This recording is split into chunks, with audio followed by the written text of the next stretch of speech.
lot of time thinking, and I've come to realize that Hi guys, back again with another CKSPACE video, and I'm Chunkit, and another episode on conversation. You should know by now from the title, is about style. I always want to do this video, something about my style for quite a while, but I just didn't know when is a good time, or should I even continue to do this video. So what prompted me to do this video is because recently there's a fashion YouTube channel, the Fashion Archive. We have connected for quite a while through some social media chat groups, and I followed him for quite a while also. He has a lot of knowledge in this fashion industry and designers, and I just love what he's doing there on his YouTube channel, spreading all the knowledge, all the infos on certain designers. Sometimes I get my knowledge from him also. So recently he did a video recommending a few up and coming YouTube channel, and I'm much honored to be part of it, part of this list, and really appreciate what he do for all this smaller YouTube channel by spreading all this info and gaining more exposure for all these smaller channels. So in this video, he was trying to describe what kind of fashion I'm into, and he mentioned two key points, which is avant-garde and tagwear. So while watching, I start to think, do these two brands represent me?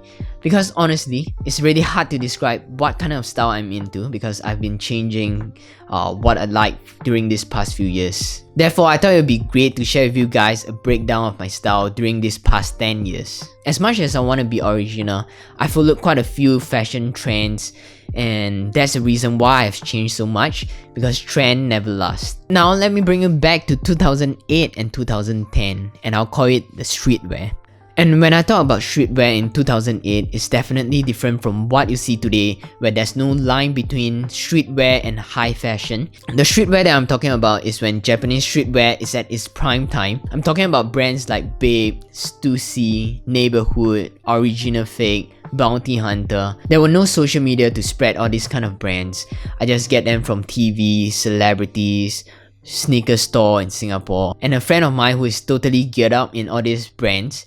So in 2008, I was a kid, I was really young, I didn't really have much money to spare, and all these brands, to be honest, it's hard to get in Singapore unless you can go overseas to Japan to get them. So the only thing I can get in Singapore, which is a Stussy tee from a surfing store, and that already brought me so much happiness. Then later on, that friend of mine who is geared up with all this label, he started to change his style because he managed to slim down from size L to a size M, and he decided to give me all his collection, all his branded streetwear to me. All of them are really costly, and the fact that they are from Japan, the fact that you can't get most of them in Singapore, make me treat all of this like a precious collection. Can you imagine I was wearing a size S back then? I just couldn't reject all this oversized tee because I love them so much. I love the brand, I love the logo. I just couldn't reject them even though they are not my size. And that's the reason why this period of my life I've been wearing all this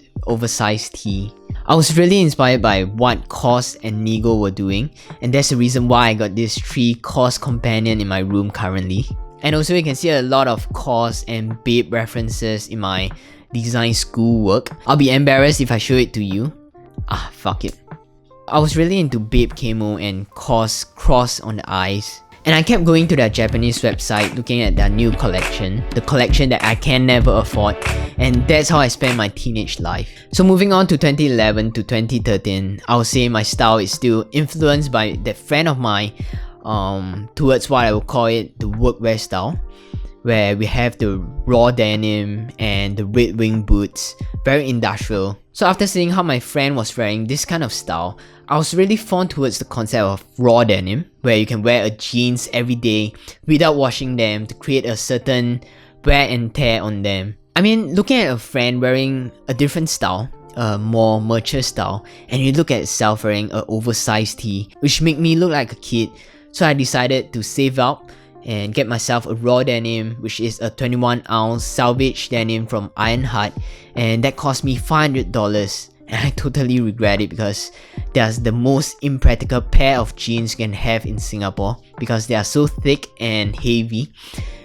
I don't know how much sweat was absorbed in it, but I used to love it so much, and I just couldn't wait to have my own unique wear and tear on them. so I wore it almost every day. And the fact that I was from design school, so I have to go to the workshop a lot of time during the week, so it's the perfect outfit you can wear to a workshop. A heavy duty denim, a red wing boots. But can you imagine all the dirt and dust collected on this pair of jeans? I didn't even wash it. And at the same time, my group of friends also start to love this brand called Rebel 8, and we will just rock their graphic tee and heavy duty denim with boots.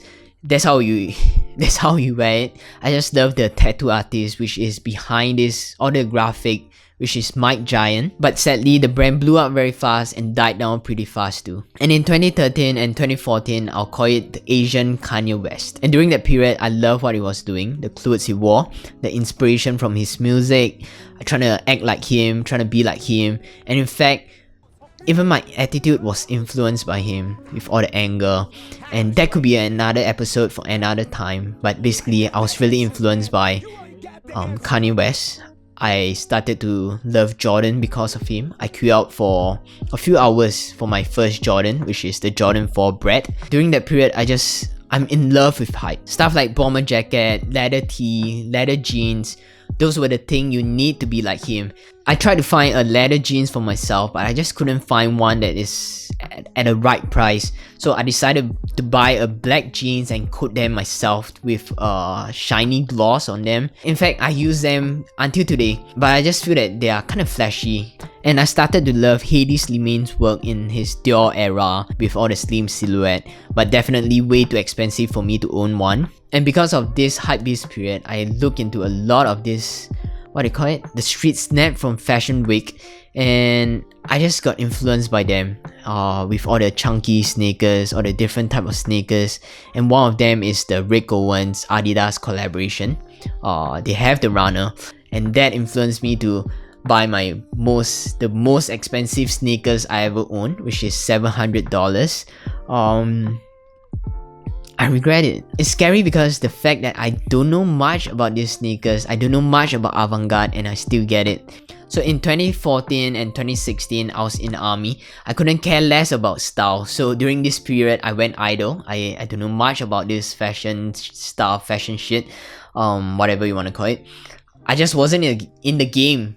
So from 2016 to now, I don't have a fixed style because I kept swinging from one brand to one style to another style. I started to love dark avant-garde style like Rick Owens, Boris B. Johnsonberry, Carol Kristen Poel.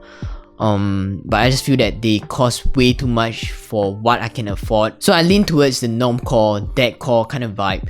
The big ass trousers, the dad sneakers, the old thrifted tee. And honestly, I stick with them for quite a while, but I just don't feel right in them. They make me feel like a kid.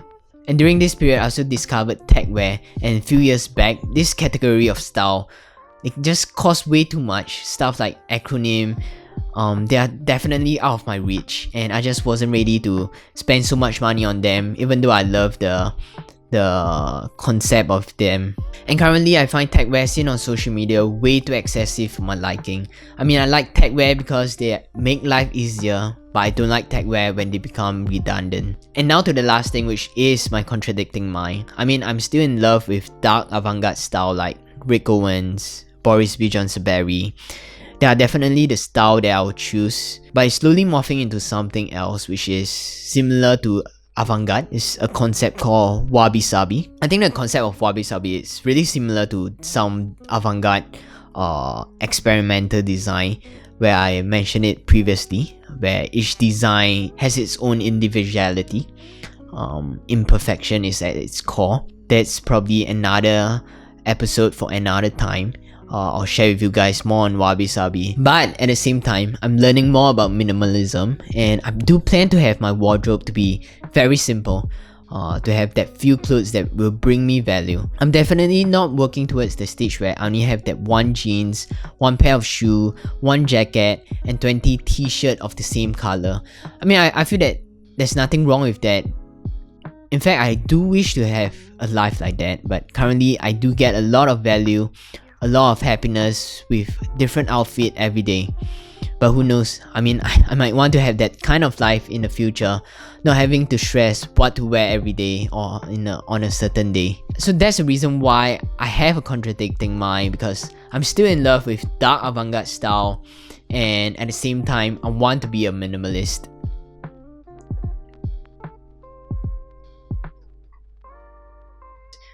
So that's the journey of my style for the past 10 years, from streetwear to workwear to Kanye West to normcore to tagwear to avant-garde, all these different categories. I'm working towards a life where I'm not defined by all this label, all this category. I'm not defined by what I wear. A life where trends do not even exist in my wardrobe. A life where brands and logos are just redundant and excessive in life. So I'm still working towards that kind of lifestyle, and we shall see how it goes in the future. So that's all I have, and let me know down in the comment section how you feel about this video, and subscribe to me if only you find value in my stuff. Thank you guys for watching, really appreciate it. I'll see you guys in the next one.